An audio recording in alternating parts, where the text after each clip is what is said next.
Please be aware that the following podcast may contain adult themes and adult language. Also, this is just for fun, and these are just our opinions. We're not experts, just really, really emotionally invested.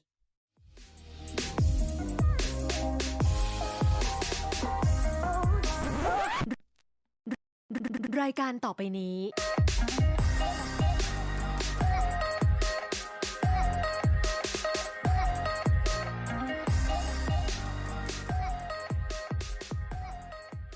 And welcome back to That's Such BL, the podcast that gives you your fix of Thai BL, with a scoop of Asian dramas, a dash of Western queer media, and a sprinkling of controversial opinions. I'm your host G. And I'm your other host E. How are you doing today, E? I'm okay. Yeah? Yeah. How are you doing on this very special day? Very special day.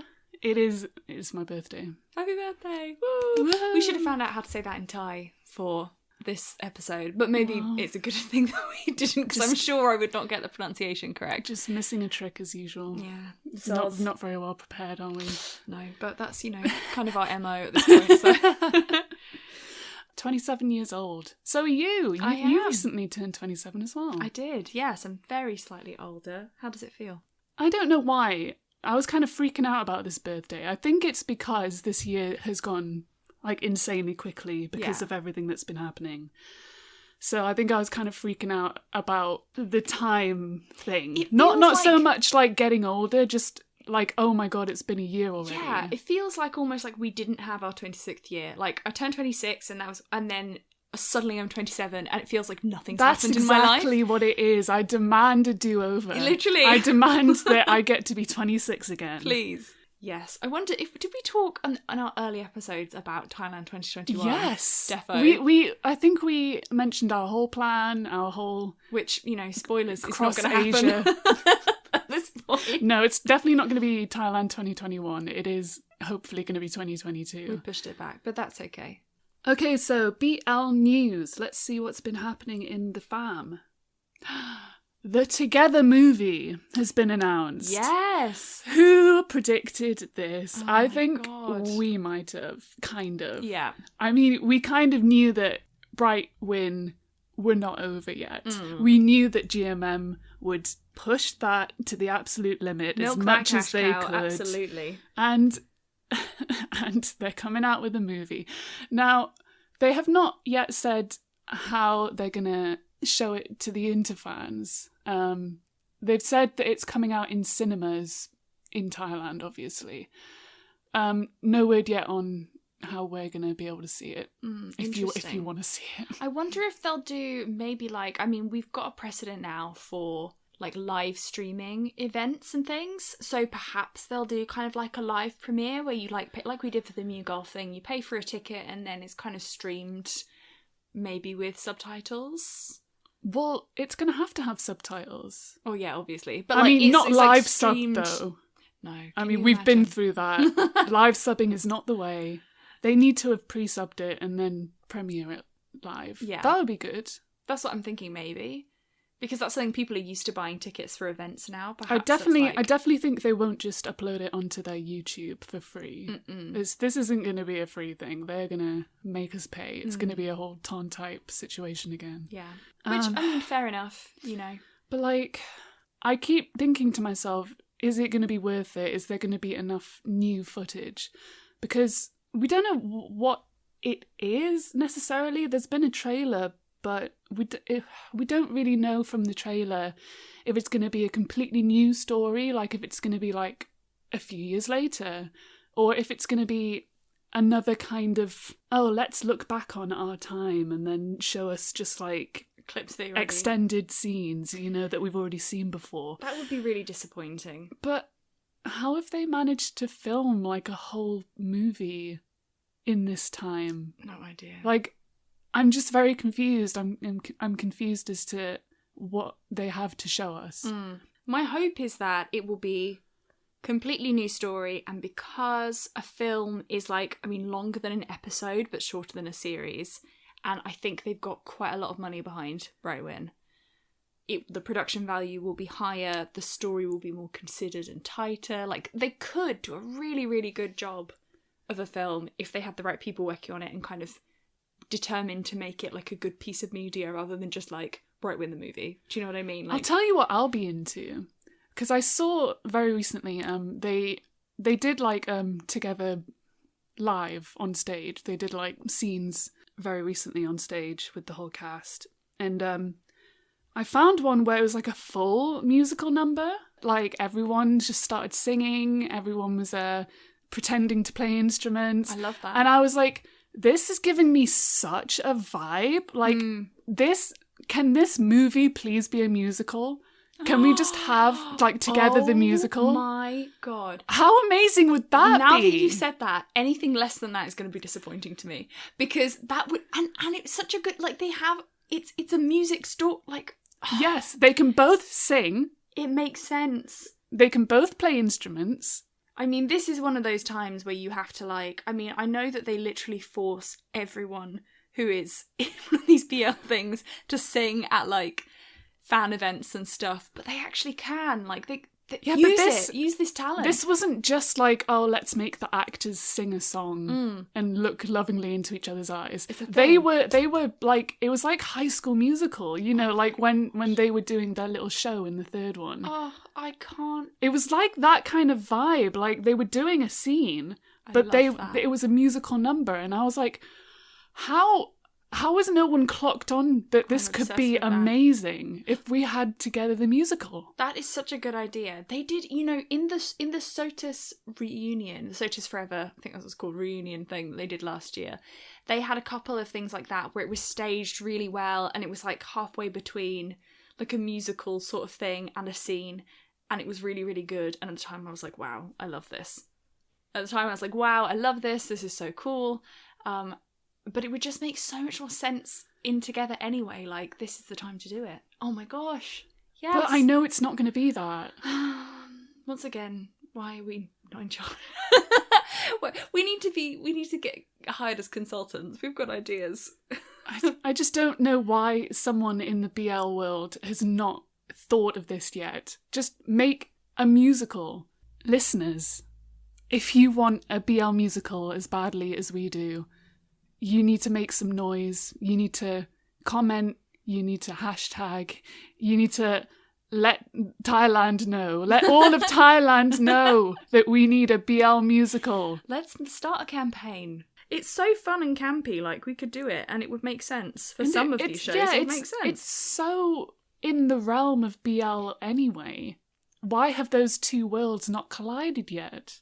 It amazes me. It's like when I was talking a few episodes ago about how there aren't more performance-based BLs. Like, surely those two go hand in hand. Gay boys performing arts. Gay boys. Like, come on. So we just finished Fighting Mr. Second. We've really enjoyed it. I mean, I feel like some of the angst in it was kind of unnecessary, and the plot took some weird turns at points, but we enjoyed it a lot. The chemistry between the leads is wonderful, as usual. We didn't get to see enough of Bingwei. Spoilers ahead in the next 10 seconds. Leaving a pause so people can skip over it. We find out in the very last episode that there is probably going to be, or almost certainly going to be, a Bingwei series. Well, we assume a Bingwei series. We assume there's going to be a Bingwei specific series, because they weren't really in it a lot, and we were literally like wow, it's such a shame. That was my only issue with this series, really. Like, they were marketed as being like a main couple, like a main side couple. You know? There's like three couples, like they're in the opening titles as being a couple. So I was like, oh, okay, it's not just one side couple, it's two. Okay, I'm into this. But then we only get maybe a couple of interactions between them, and then that's it. And then all of a sudden in the last episode, they get engaged. I know. And I'm like, I would have loved to have seen more of that. Yeah, like, even though they're obviously planning for a series that's just for them, it would be nice to have a bit more of them in it. I really enjoyed that scene where Zhen Xuan just, like, really laid out all of his emotions and feelings on the table. I think it was very powerful, really well acted. I was like invested in what he was saying. Like, it was a really long speech, but I didn't feel like bored with it, which sometimes, actually a lot of the times, I get really bored with long speeches like that. But I was feeling him, you know? I was like feeling his pain. And I was like, hell yeah, like, this fucking doctor guy has been like fucking messing with you. Like, because he has been messing with him. Come on. Let's face it. When they pulled out the old I don't feel feelings thing, I was like, since when? Literally. Why is this only being said to us in the last episode? This is I what can't mean. feel love, so stay away from me. And I'm like, oh, really? Are we going to go there? Really? I mean, I know that's a real thing. And I get that they're trying to like say, oh, they both have issues. But I'm like, but if so that, that means they belong together because they both have issues? Right. Like, what are you trying to say to me? Yeah, and if you're going to have this as like a legitimate thing, like actually talking about like people who aren't, like, don't have romantic feelings, make it a plot point and talk about it more sensitively, and don't just shove it in the end. Tell us about it earlier on, maybe Yeah. not just as a last minute reason why they can't be together. And then, once you have said it, don't in the next scene, with no resolution, no visible resolution to it whatsoever, be like, everything's fine.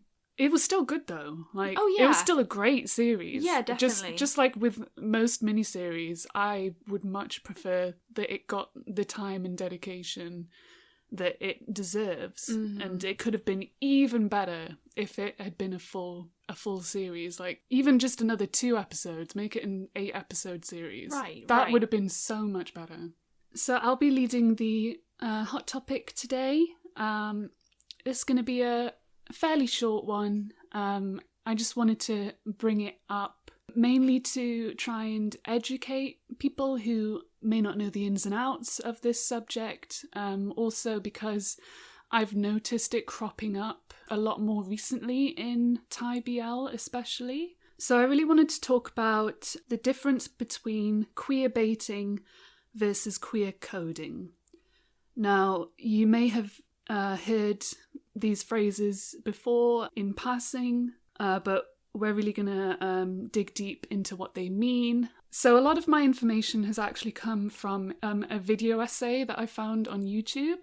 I'll reference it or link it in the description to this. So it's called Unrequited, The History of Queer Baiting, and it has 3 parts on YouTube, so you can look that up. It's really informative. It goes back all the way to the beginning of cinema, and it's also pretty funny, especially in the later parts. So it's a really interesting look into queer baiting and queer coding in cinema in particular.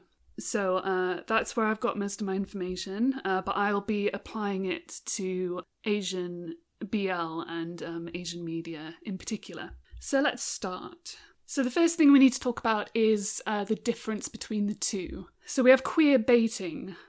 Now, this is predominantly used to ensure the appeal of something to 2 major audiences, and this would be straight men and queer shippers.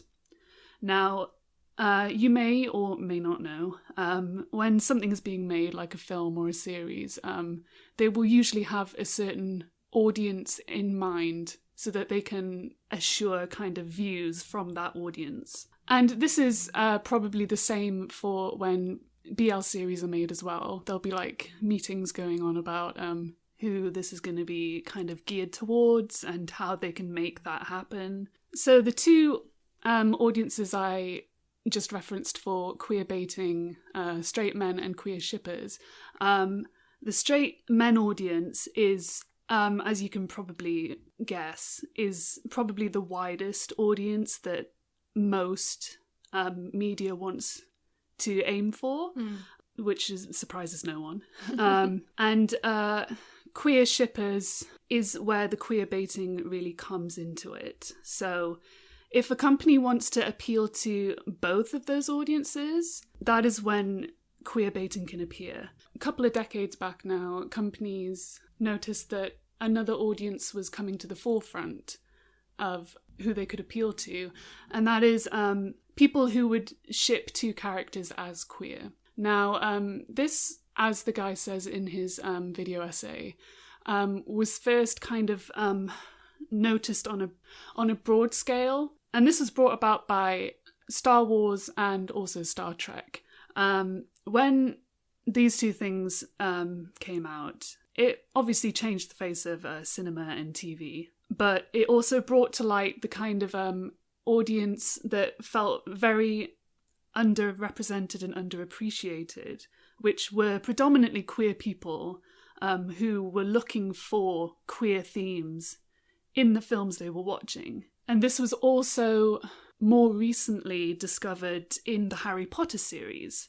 The modern idea of writing fan fiction and shipping people really blew up when the Harry Potter series came out, because you would have things like Drarry, which is Draco and Harry, and, basically shipping any of the two characters together. Yeah, Drarry, I remember Drarry being a whole thing when the Harry Potter series first came out, the films in particular. People really went crazy over just creating whole fan fictions and ideas around shipping all of these different characters together in Harry Potter. And that's where fan fiction in particular really kind of blew up, for shipping guys in particular, for shipping two characters in a film or series that were not classed as queer or came across as queer, and having them kind of be shipped together and written about as queer. So those are the two kind of audiences that companies thought, hang on, if we kind of gear towards these two audiences at the same time, our film or series can do really well. But there's a problem. Those two audiences kind of clash, if you think about it. You have straight men, then you have queer shippers, or just a queer audience in general. Now, their kind of solution to this was to basically go over the top of the straight men's heads. And love it. That's as we should always. And that's where queer coding comes in. So the difference between queer baiting and queer coding is that queer baiting is more about kind of taking this idea and manipulating the audience more. Right. So the companies know exactly what they're doing. Right. They're kind of manipulating your feelings. Like, they know they're going to appeal to that queer shipping audience. Yeah. And they're going to really run with that and milk it. So queer coding is usually incredibly subtle, and it's companies' ways of going over the heads of a straight audience that might not necessarily enjoy if they knew what they were watching was queer.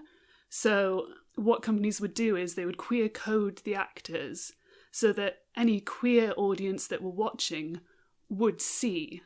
They would see certain things in those characters where they would be like, oh, I see that, I see what you're doing, I understand. And so, in a base sense, that is what queer baiting and queer coding is. Like I said, it's a really fine line. They are different things, but what really makes them different is that queer baiting... Well, let me give you an example. A BL example, or like a Thai BL example, would be I'm Team Me Too. Oh, yeah, So totally. There was major queer baiting in that, because... So what GMM were doing was they were taking the Holy Trinity, who they knew were very popular with BL audiences, and they were putting them into a non-BL series, but knowing that BL audiences would watch it still. Yeah. And in order to kind of keep our interest, or maybe to like justify why they've done that, they obviously gave us kind of little tidbits and little scenes where they would kind of put those previous couples together, because they weren't coded. They were not coded characters. They were not coded in any way as being gay.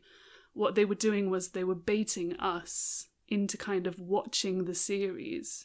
Exactly. Yeah. With these kind of scenes of like, oh, little looks. Yeah. To they're each gonna other. share a bed. Oh, or you think know, of each other as children. Like little things like that. So it's kind of more manipulative if the company queer baits.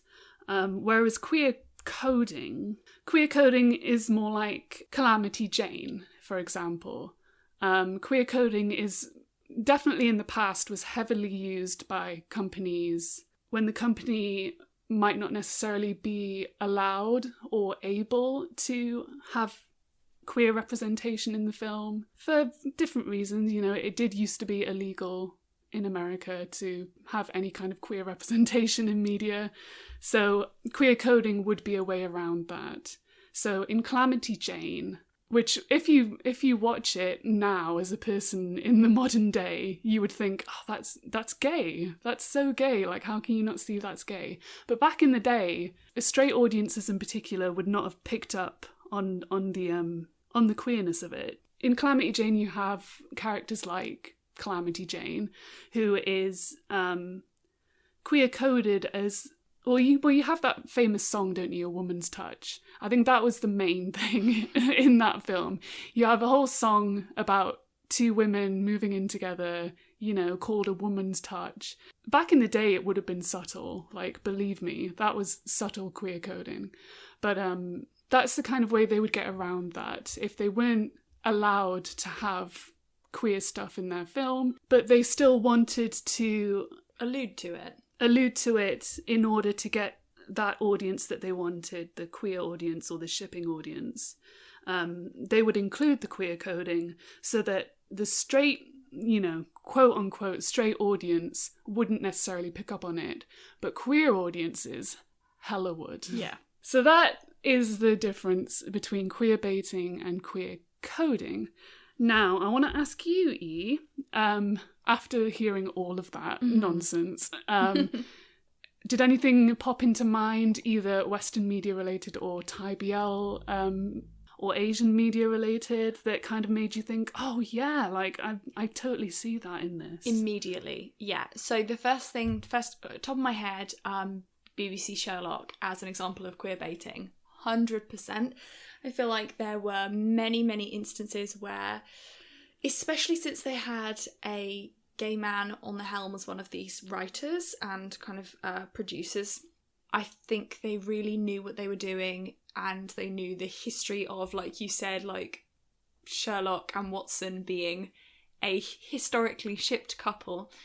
They leant into that really hard, made lots of like nudge nudge wink wink jokes with absolutely no intention of it going anywhere, and it was purely to entice a certain demographic, a fandom who they knew might like really run with it and promote the series, or who would get really involved and read into it, but there was just no intention of it going anywhere, which is disappointing, especially like in a time when they very easily could have made one of the characters gay or bi or something, you know, and it just felt like it was done to be a bit scandalous. It was a joke rather than something sincere, and I found it very disappointing. I think a lot of people were disappointed with it at the time, because it would have been a fine series without that. Like, you don't have to put any queer baiting in, but then you do, and people who, like me for example, who were genuinely really looking for LGBT media and being like, oh, this is like, can I see myself in this? And then it just becomes, it's a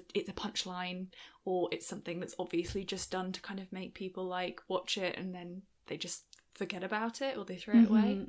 So then, potentially controversially, the other thing that sprung to mind, tell me if you disagree, for something which, I don't know if I can call it queer baiting, but I feel like it was a bit, it was Together.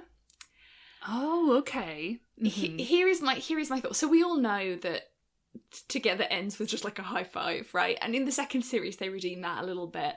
And I don't know if I can call it queer baiting specifically, because it is, they do kind of go explicitly into outlining the fact that Sarawak has a crush on Tyne and they have other queer characters in it. But at times it felt very queer baity to me, in that it was potentially hopping on a hype using attractive actors to tell a quote unquote gay story where there wasn't actually a great deal of like substance to it. And I don't think that every gay story or queer story has to have a kiss or a sex scene or a confession to like validate it as being queer, but there was something about it that felt like you said, the intention of queer coding is to signify to an audience or audience members who are gay or who kind of are looking for that, hello, I am like you, without it being obvious to other people for various reasons.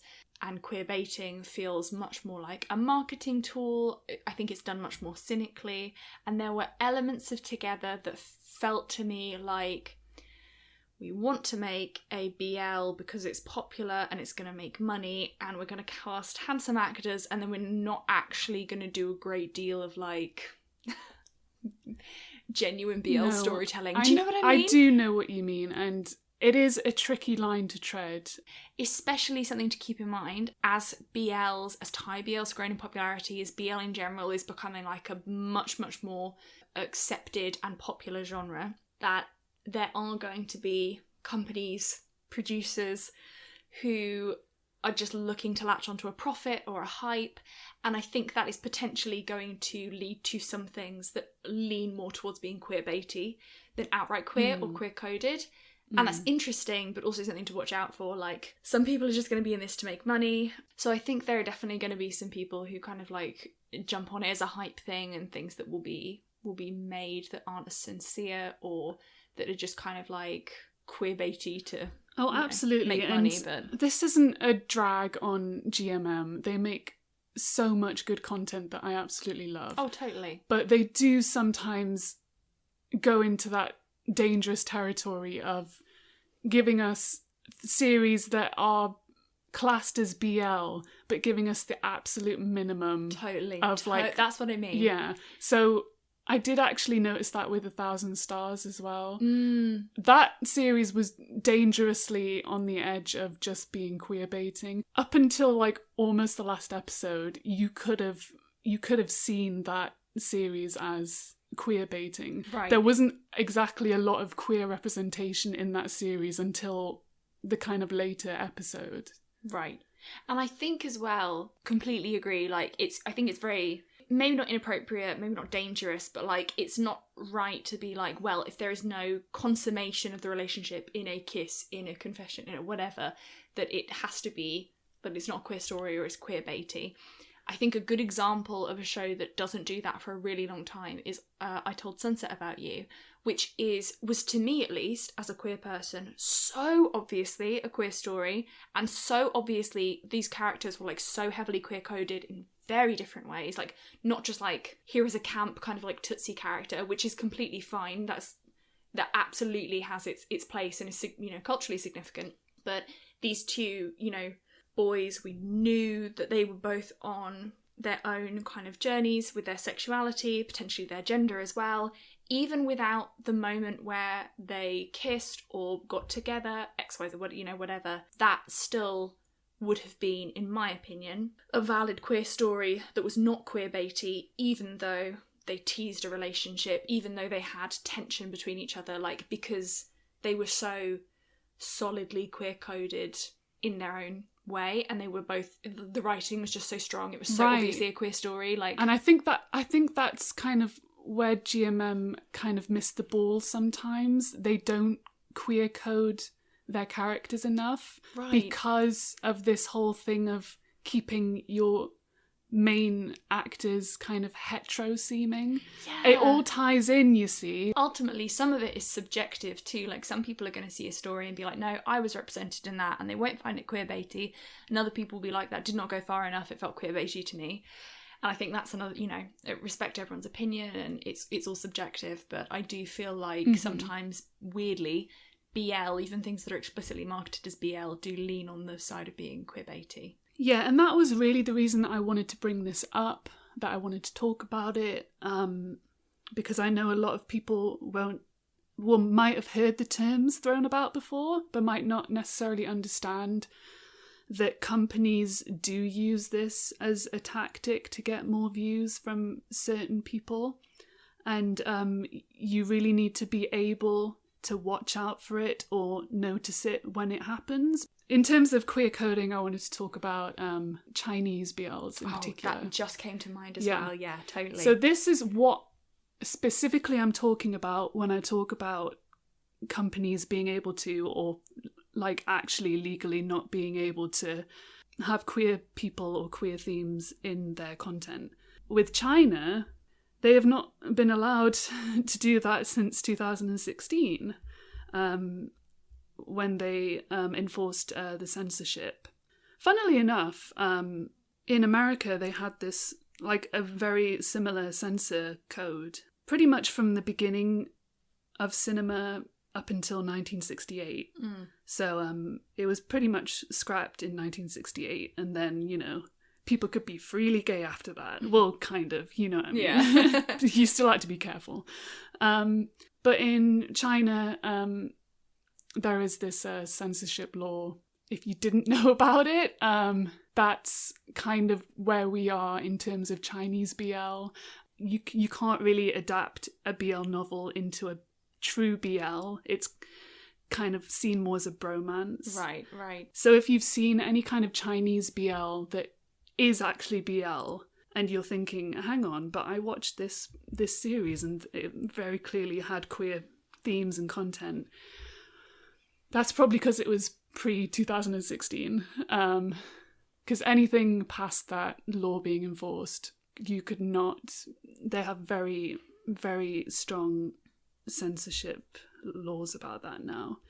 And so that's where we are now, and that's why we have things like The Untamed, Word of Honor, Advance Bravely. You know, all of these were originally BL novels, but in the process of adapting them to the screen, obviously they need to take the queer out.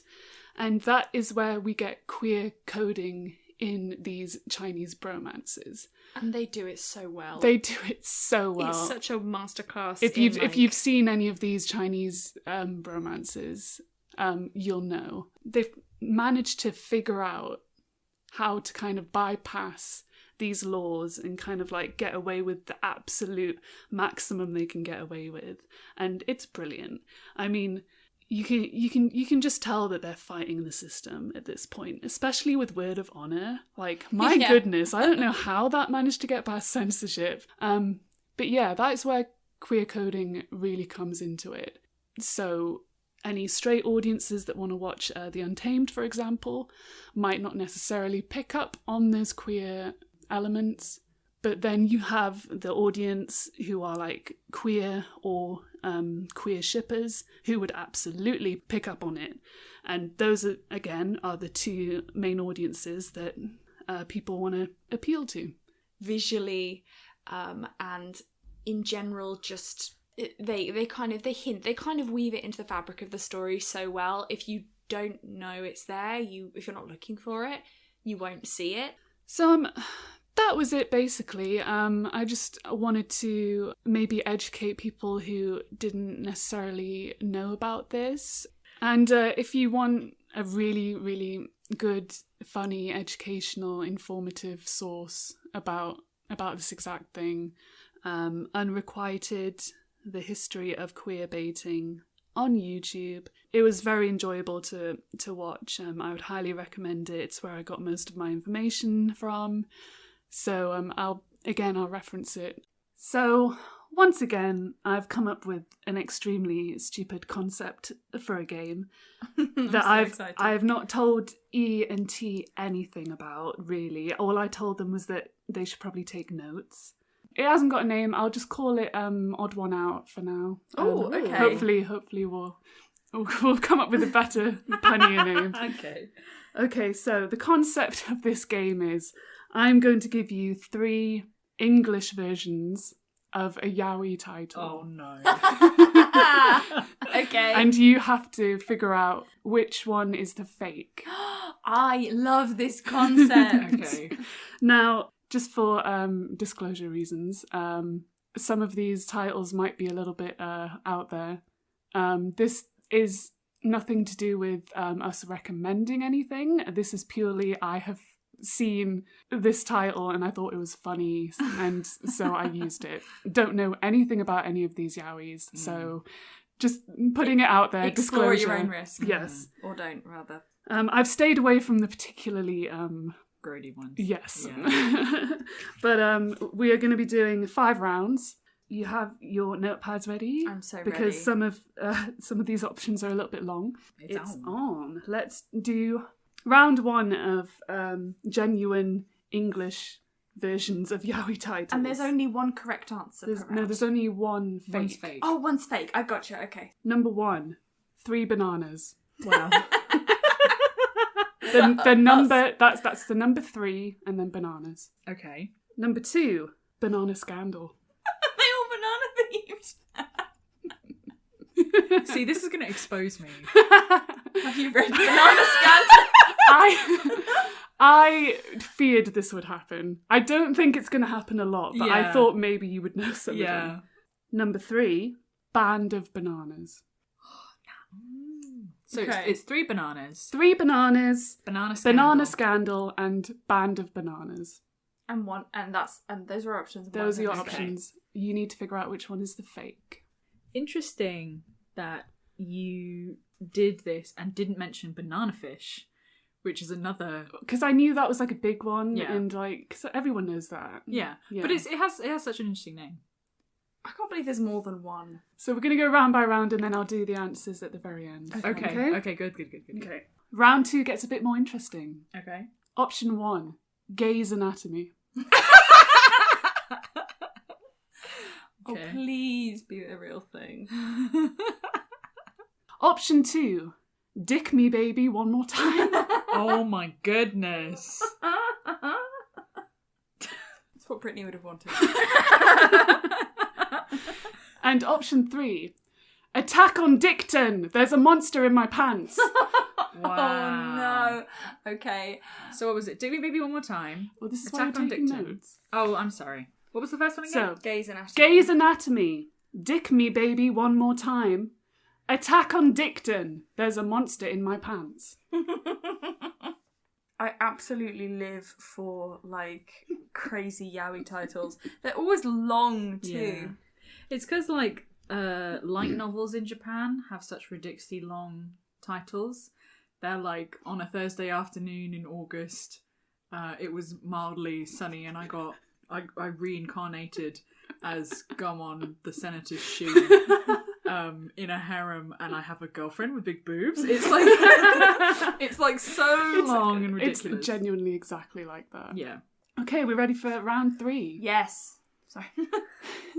These ones all involve exclamation marks. Okay. So the bits that I shout are going to be the Oh. bits that have an exclamation mark Okay. after them. Option 1. Love me with your butt, Mr. Pex.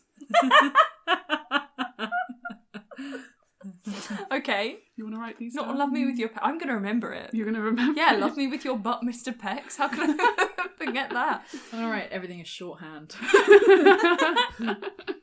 Okay. Option 2. I'll be gay, body switcheroo. I'll be. I'll be. Oh, I'll be gay. Sorry, it's my accent. I'll be gay. I'll be. And option 3. Help, my yoga instructor has ulterior motives. Okay, these all sound legit to me, so I'm really stuck. Love Me With Your Butt, Mr. Peck sounds like a sequel to Call Me By Your Name. Call me by your name, love me with your butt. I mean, beautiful sentiment. Someone get Lil Nas on the phone. We did it. We ended homophobia. What's that? Bring, bring, bring, bring. Hello, Mr. President. Yes, I've done it. Okay, round 4. Stop looking at my ass. Well, you've got it literally on the table in front of you. What am I meant to do? Look I have eyes. Avert your eyes, wench. This is travel themed. Okay. Option 1. Around the world in 80 lays. Oh, I love that. Option 2. Bon voyage. Men who live for the sea. And option 3. Prison Island. No thrust, no survival. Wow. So round 5, these are the ones that you might have to write down. Okay. Because these are the long ones. Option 1. My sister won't marry my best friend. She wants to marry a tyrant. Oh my goodness. Okay. You writing furiously. Option 2. Freshly squeezed beefcake ranch. Shocking secret underground experiments. Wait, Oh my god. What? And option 3, Yakuza in rut, young man for dinner, and the one on the chopping board is ... me. I don't even have to write that down. I know that one's real. Beefcake Ranch. All right then, you've all chosen your answers for the rounds? Yeah. Yes. How Right. confident are you? I'm fairly confident. I would say there's one or two that I'm like, I'm not sure, but I think the rest of them I think I've got. If you give me like maybe your reasoning behind why you've chosen this one, that would be Okay. great. So round 1, 3 bananas, banana scandal, or band of bananas. E. I chose Band of Bananas. I'll tell you for why. Because Banana Scandal T kind of implied that was like a real one. And also I do think it sounds real. And 3 bananas sounds to me like it could be like a love triangle situation. Band of Bananas, again, sounded very realistic, but it was the out of those 3, just for deductive, reasoning. I also chose Band of Bananas only because 3 bananas definitely sounds like a menage a trois kind of situation.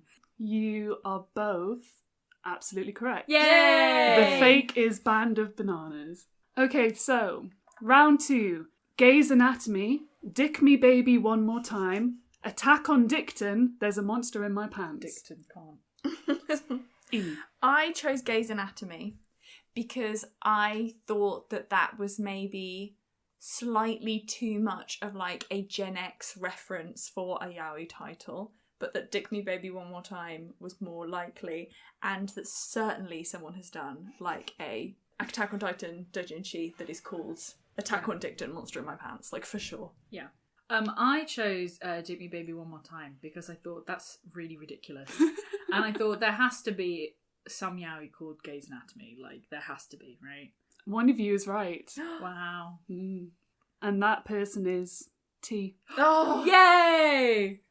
damn. So round 3. Love Me With Your Butt, Mr. Pecs. I'll be gay, body switcheroo. Help, my yoga instructor has ulterior motives. E.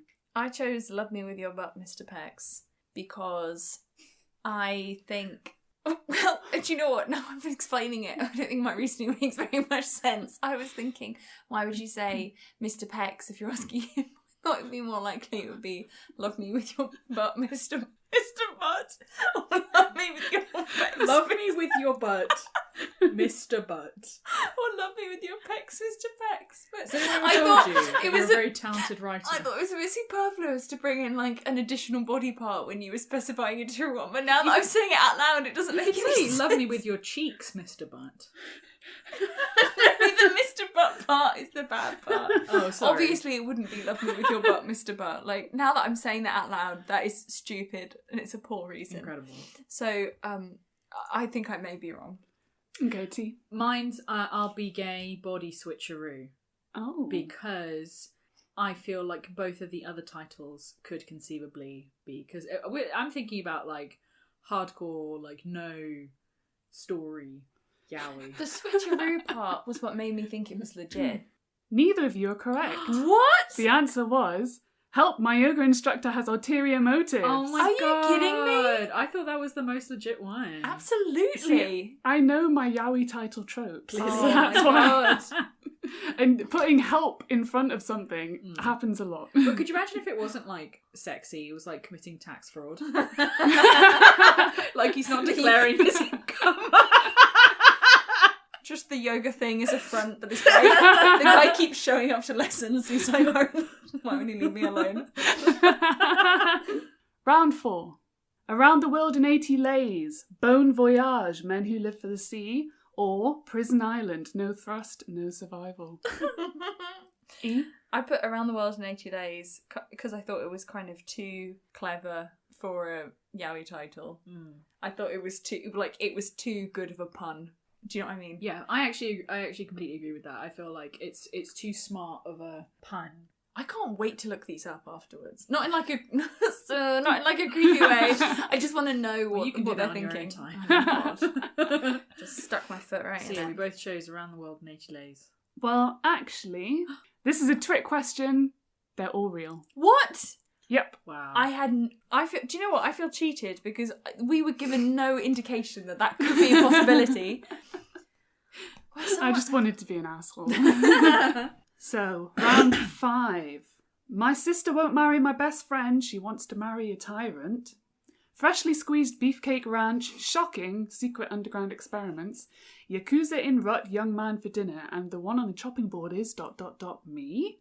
Okay, well, number 3 is absolutely correct. If that's a real one, And I'm saying. you know this. Oh, I don't know. I just it has to be real, right? I don't know. Why are you looking at me? Because you said, well, number 3 is exactly correct, and I was like, what are you doing? Because it has to be. That sounds like the most yaoi title of all of these titles so far to me. I think the one I chose was freshly squeezed. I did because too. mainly because I couldn't really understand the word.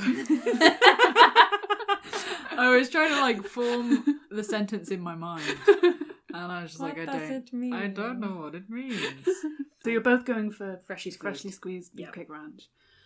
I think you're giving me far too much credit for coming up with a really good fake one, because it's definitely not that. Oh. What? The correct answer is, my sister won't marry my best friend. She wants to marry a tyrant. See, it's Are you because you chose serious? tyrant, and like... I know, I thought that would throw you off. Yeah, it did. Oh my! I did so badly. I won.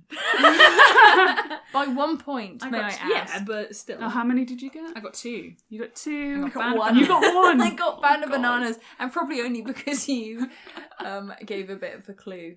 Bonus round. Let's completely just disregard this point system, and whoever gets the bonus round wins. Okay.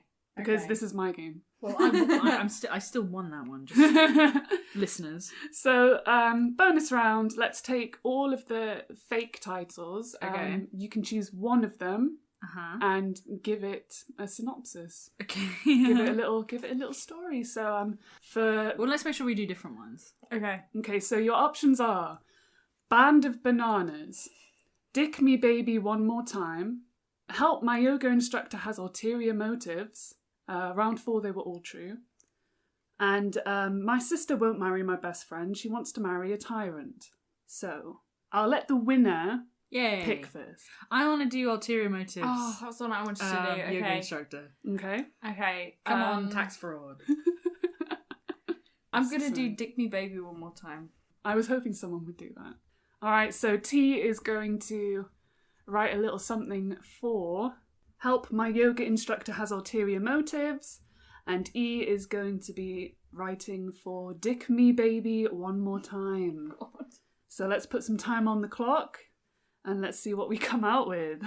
Okay, so we're back and we have 2 brand new yaoi pictures that we would like to dear. present to you. Oh no. Lisa goes first. So E, remind us what your title was. My title is Dick Me Baby One More Time. I just wanted to hear you say it. Okay, so our protagonist is a Britney Spears superfan, and one night, in the middle of the night, sort of, he's just like running through a YouTube playlist of all the videos and just gets magically transported. He gets transported into the Oops, I Did It Again video, specifically the part where she's in space in the red cat suit, except that's him, and the astronaut who's in it is his husband and calls up and is like, I'm going to get you off the spaceship, I'm coming for you. But while he's waiting for the astronaut to rescue him from the ship, another spaceship crash lands on board, piloted by a sexy alien, and anal probing is definitely involved at some point. That's my pitch.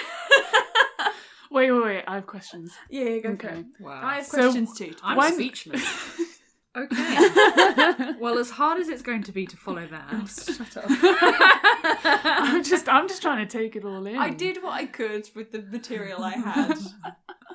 You know you had choices, right? I'd like to see either of you do better if you can think of a better thing for that title. So, can you read me the full title of it again? Because I just wrote down ulterior motives. Yoga instructor. Certainly. The whole title. So T, you were working with Help My Yoga Instructor Has Ulterior Motives! Okay. Exclamation mark. Alright, I just want to preface this by saying this is probably the best thing I'll ever write. So, here we go. A former gangster. Of course. It's a gangster. A former gangster gets caught up in a world of extreme competitive yoga Wow. when he starts taking classes to heal from a recent gunshot injury. His yoga instructor is a hot yet mysterious hunk who invites him into the underground competitive yoga scene after noticing he has potential. However, whilst the competition heats up, a fiery passion grows between the two men as they test the limits of their bodies and their hearts. Oh, love it. Competitive yoga. Isn't the whole point that yoga is like extremely passive? Yeah. Yeah. And like the anti-competitive sport. Yeah. That's why it's underground yoga. See, I'm torn. I'm shocked because I really thought I was not in with the chance. No, I'm torn because although yours sounds insane, it sounds like a yaoi that would exist. Oh, No, but it does. It does. It sounds like a yaoi that would exist. You'll eat those words. Just wait. Extreme yoga. She might choose yours. But then yours does sound promising, but it sounds more like it could be a BL than a yaoi. I can't believe I'm about to win. Can I combine your ideas? No. I don't want my ideas combined. Just a final statement. Fight for your ideas. Mine's got hot guys doing yoga. What else could you want? And it's got gangster in it. If you like that, vote for me.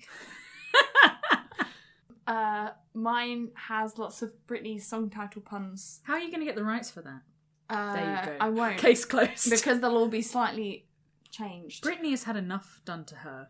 Just because I think it's extremely funny, and although it kind of lost me, I think it has potential and it does genuinely sound like a yaoi. I'm going to go with E. What? I'm Gee, shocked. Even if it's your birthday, I won't forget this.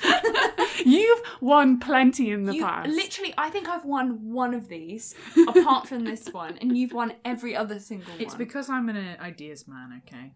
I think E won on a technicality that I think yours is just too BL, and hers is definitely a yaoi that could exist in the world. Well, I hope you're happy. What a sad little life dream. Don't be a sore Enjoy loser. the £1,000. I hope it chokes you. Be nice to your wife, okay? Yeah. Filing for divorce.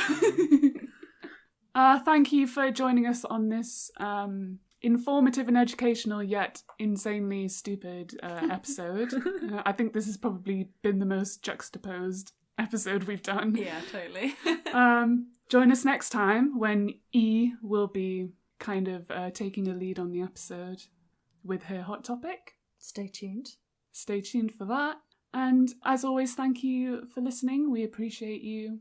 Please reach out to us if you want to say hi or if you've got any thoughts on anything we talked about today. And don't forget, we now have a YouTube channel. We're uploading English subbed versions of all of season 1. We're almost finished, actually. I'm also currently editing some fun extra kind of videos that are a little bit meme-like. These will not be uploaded onto Instagram, so make sure you subscribe so you don't miss them. See you in the next one. Bye. We also run at ThaiBLMemes over on Instagram, and our podcast-specific account is at ThatSuchBL Podcast, where you can follow us for updates and extra content. You can listen to future episodes on Spotify, Apple Podcasts, YouTube, or your podcast app of choice. Thanks for listening.